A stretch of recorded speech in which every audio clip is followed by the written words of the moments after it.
At the end of the day, just before sunset, the local bar opens at Eden Corcovado. Big white cups full with nectar, ready for the local customers. The first to arrive are the sugar addicts, the hummingbirds.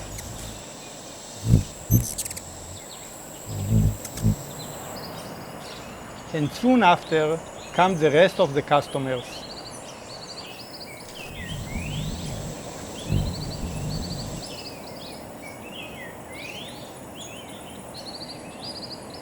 Like in many bars, local fights between the customers are not uncommon.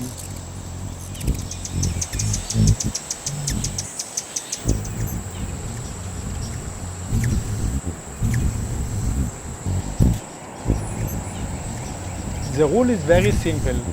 The bigger one wins the best place near the nectar cup. The hummingbirds are chased by the red-legged honey creeper, which is chased by the Scarlet-rumped cacique, which is chased by the golden-naped woodpecker.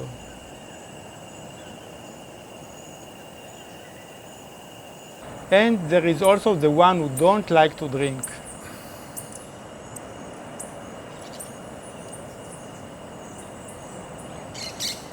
And when he arrives, the party is over.